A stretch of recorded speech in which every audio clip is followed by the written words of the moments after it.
नमस्कार जय जगन्नाथ मु सोनी आपको स्वागत करुच्ची Soni kitchen and blog channel को आशा करुच्ची जगन्नाथ कृपारू आपण मैंने समस्ते भलर थे जो था भलर था सुरक्षित था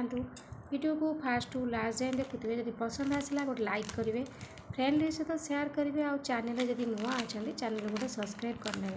तो डे नक चैनल स्टार्ट करवा आज टिप्स अच्छी आपणकर दांत को लेकिन दांत पोक खाइबा दांत बिंधा हवा दांत हलदिया पड़जा जो मैंने गुटका पान फान बहुत परिमाण खाती से दांत पूरा कला कला हलदिया हलदिया पड़ जाए एत मात्रा कला पड़ जाए आ बिल्कुल भी छाड़ेनी तो मु आपण को घर जिनस देखेबी जमी आपणकर दांत पूरा सब क्लीन रहिबो।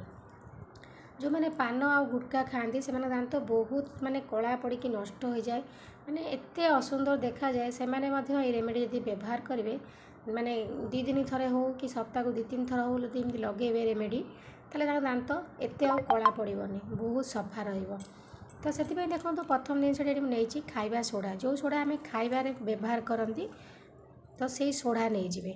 तो ये प्रथम जिनसा नहीं गली खाइबा सोडा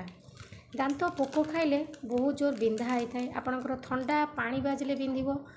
गरम गरम चा पीले बिंधिबो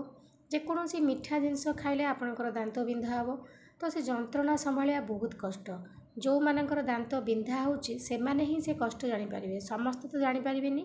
तो दांत बिंधा गोटे बहुत बड़ समस्या माने बहुत कष्टदायक ता सहित दांत आपणकर हलदिया पड़वा माने भांगा पोक खाइबा पाटी स्मेल हवा तो यही रेमेडी आप प्रस्तुत कर लगातु देखिए आपण दांत पोक खाइबा कमिज ता सहित आपणकर दांत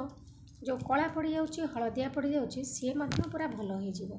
पूरा सफा हो पूरा क्लीन हो तो कोलगेट पेस्ट नहीं जावा ये खाइबा सोडा पर मु नेक्स्ट जिनस नौ कोलगेट पेस्ट आपड़ अलग पेस्ट नेबेनी कहीं कोलगेट पेस्टा कौन हुए दांत को भल से सफा करता तेणुक आप चेष्टा करेंगे पेस्ट जो नेबे ना कोलगेट पेस्ट ही नेबे। तो तापर चलते देखिए आपको ये नेक्स्ट जिनस हूँ सोरिष तेल माने मस्टर्ड ऑयल कोलगेट पेस्ट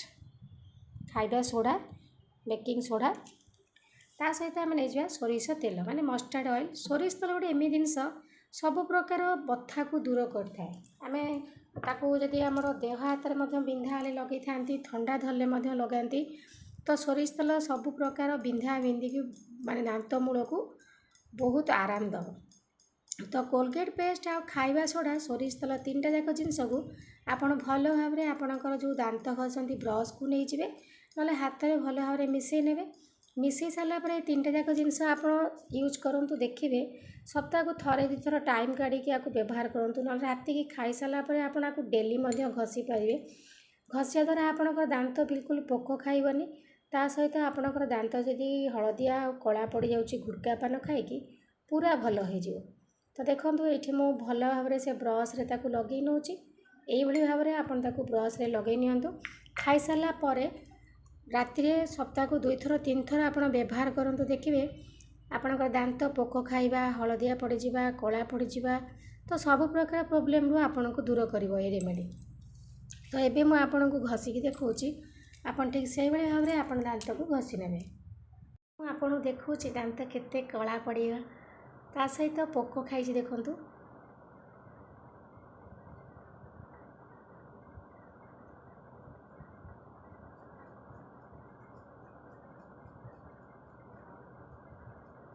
आप ये जो रेमेडी प्रस्तुत कले ताकू नहीं कि भल भाव दांत रे लगातु।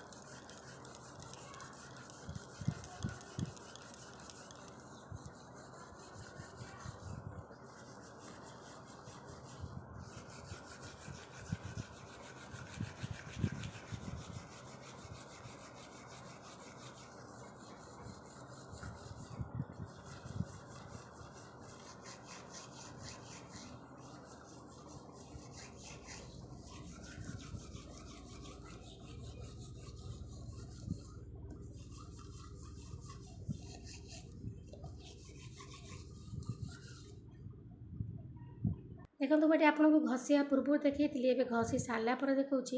केते सुंदर भाव सफा देखा जाउछि।